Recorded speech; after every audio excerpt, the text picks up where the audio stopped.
La vie va te cogner, c'est tout. Et va te faire comprendre que tu dois relier les deux mondes. Comment savoir ce qu'on veut? Il faut déjà déconstruire. Il faut déjà te regarder dans le miroir et te demander, suis-je vraiment moi? Est-ce que ça vous arrive, ça? Vous vous regardez un peu et vous vous dites, suis-je vraiment moi? Qui suis-je au final? Et vous allez être étonné de la construction, en fait, de toute la construction qu'on a fait à votre dépens, en fait. On vous a construit, on a décidé de faire de vous quelque chose. On a décidé, des forces invisibles ont décidé de vous donner un nom, de vous donner une forme, de vous donner des croyances, de vous donner des directions. Et où est ton choix dans tout ça? Toi, t'es là, tu vis comme ça, et tu dis que tu choisis. Non, tu choisis en fonction de ce qu'on te propose. Voilà l'assiette de banane, voilà l'assiette de haricots, c'est tout. Et tu choisis une des deux. Et tu penses que t'as le libre arbitre? Non. Le choix a été fait avant toi. Le choix a été fait avant même de te le proposer. Tu tombes dans une société. On te dit que tu dois étudier. On te dit que tu dois aller à l'école. Quel choix t'as fait? On te dit que tu dois croire en ça. Voilà le théorème de Pythagore, le théorème de Thalès. Voilà les mathématiques. Voilà donc la géométrie. Ton choix, il est où? Tu subis la vie, c'est tout. Et on vous dit quoi? Que vous avez des droits. Les droits de l'homme. Quels droits de l'homme? Ils sont où les droits de l'homme? Ils sont où les droits de l'homme? Quels droits de l'homme? C'est de l'illusion, pure et dure. Quel droit de l'homme? Quand ton subconscient le dirige. On dirige ton subconscient. On t'a déjà enlevé tous tes droits. En fait, dès l'instant où on féconde ton subconscient, on y injecte des idées, on y injecte des valeurs, on y injecte des croyances. Tu n'as déjà plus de droits. Puisque le matin, tu te lèves et tu vas fonctionner en fonction des décisions qui ont été prises à ton dépens. Sans que tu le saches, à ton insu. On a scammé le monde. Et on scamme le monde encore aujourd'hui. Pourquoi? Parce que le monde dort. Le monde regarde des séries Netflix. Le monde regarde des séries télévisées. Il regarde les telenovelas. Il prie de temps en temps quand ça va mal. Parce que on vous connaît, vous priez quand ça va mal. Voilà, c'est juste ça la vie de l'homme. Il se lève le matin, il mange la viande parce que il faut manger la viande, bien évidemment. Pourquoi l'animal n'a pas le droit de vivre? L'animal est là pour nous. On est les hommes quand même. L'animal, lui, on a le droit de prendre le homard, on le coupe en deux, ben oui. Est-ce qu'il a le droit de vivre? C'est un animal. Il est inférieur à nous. Et puis la viande, ça nous rend forts. Mais oui. T'aimerais bien qu'on te coupe les bras, toi? Mais non. Parce que je suis un homme. Mais t'aimerais bien qu'on te coupe les bras? Qu'on te mette, qu'on te mette dans le magasin et on te vend aux autres? T'aimerais ça, toi? Mais non. Je me suis jamais posé cette question, Lio. Ben oui. Comment tu veux te la poser?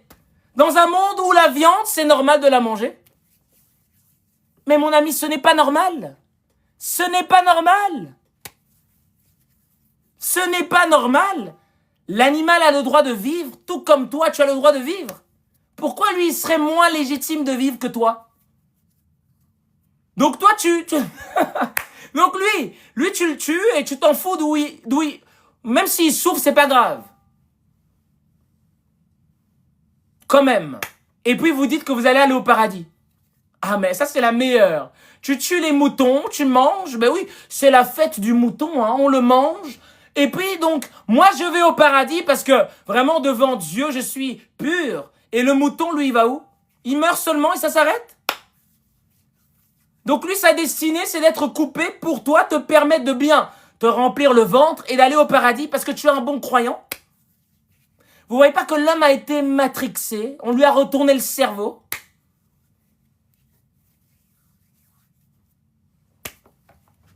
Mais sache que quand tu fais ça, quand tu contribues à ce système, hein, tu t'enfermes. Tu t'enfermes. Et tôt ou tard, t'encaisses. On t'amène la facture et donc il faut payer. Et tu vas pas éviter. Pourquoi il y a des guerres sur Terre? Pourquoi les hommes souffrent? Pourquoi on tue les animaux? Pourquoi on fait souffrir les animaux? Pourquoi l'homme tombe malade? Oh, l'homme tombe malade. Et nous, on rend pas malade la nature? Nous, on n'est pas en train de rendre malade la nature? Aïe. Quand on se pose la question, c'est vrai que c'est pertinent, Lio. C'est vrai j'ai jamais vu le monde comme ça, hein. Ben oui, tu l'as toujours vu de manière égoïste. Tu l'as toujours vu en fonction de toi, seulement, séparé de la nature. C'est pour ça que tu peux pas te poser ces questions. Puisque pour toi, tu ne vis que pour toi. Tu es égocentrique. Pour arriver à comprendre ce monde-là, il faut commencer à le voir à l'universel. Arrêtez de faire aux autres ce que tu n'as pas envie qu'on te fasse. Arrêtez de faire aux autres ce que tu n'as pas envie qu'on te fasse. Et les autres, c'est quoi? C'est pas juste les êtres humains, hein. C'est la nature. C'est tout ce qui est dans la nature, parce que tout vit. Les anciens Égyptiens, quand vous voyez les hiéroglyphes magnifiques qu'ils dessinaient, vous voyez pas que Dieu pour eux c'est la nature. Spinoza, Deus sive natura. Dieu c'est la nature. Les autres c'est qui? C'est la nature.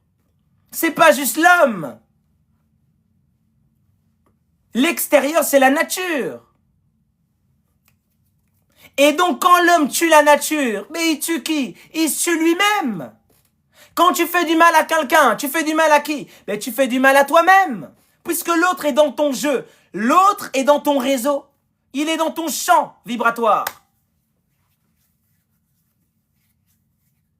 L'âme, avant d'expérimenter, avant de se plonger dans la matière, elle prépare son champ d'expérimentation. Tes parents, tu les choisis. Tes amis, tu les choisis avant de t'incarner. Ton destin, il est déjà écrit. Même si vous ne voulez pas le comprendre. Tout est déjà dessiné. C'est toi qui t'opposes à la perfection. Tu t'opposes. L'homme veut s'opposer. Pourquoi? Parce qu'il veut se croire séparé de Dieu. Voilà le péché originel. Je suis Dieu, moi, et je fais ma loi. Donc, moi, je suis Dieu séparé de la source, séparé de la nature, et je fais ma loi. Mais ça ne marche pas comme ça. Ça ne marche pas comme ça. Tu es Dieu quand tu te synchronises avec la nature. Quand tu reprends pleinement conscience de qui tu es. Et quand tu reprends conscience de qui tu es, ce n'est pas pour écraser les autres, hein. C'est pas pour écraser les autres. C'est pour ramener l'équilibre, la justice. Voilà les enseignements initiatiques, les gars. De haut niveau. Voilà ce qui permet à l'homme de spiritualiser la matière. Cultivons nos jardins, exactement, princesse, exactement. Cultive ton champ de conscience, le champ. Ça nous renvoie à quoi? À l'agriculture. Osiris, le dieu agraire. Cultive ton champ, parce que ce que tu récoltes, c'est ce que tu as semé. C'est le champ. Qu'est-ce que tu mets dans ton champ? Tu mets dans ton champ la médiocrité, ben tu vas récolter la médiocrité. Tu mets dans ton champ l'amour, tu vas récolter l'amour. Tu mets dans ton champ la victimisation et les histoires de pancartes et de crier comme un fou pour croire que l'État va changer, ben tu vas récolter juste de la victimisation. L'État ne te doit rien, le monde ne te doit rien, tu te dois tout. Tu te dois tout. Tu te dois tout. Le monde, hein, le monde ceci, le monde cela. Toi, t'es quoi? Le monde ceci, le monde cela. Toi, dans ta maison, c'est comment? Aïe, aïe, aïe, aïe, aïe. C'est légendaire. C'est légendaire. C'est légendaire.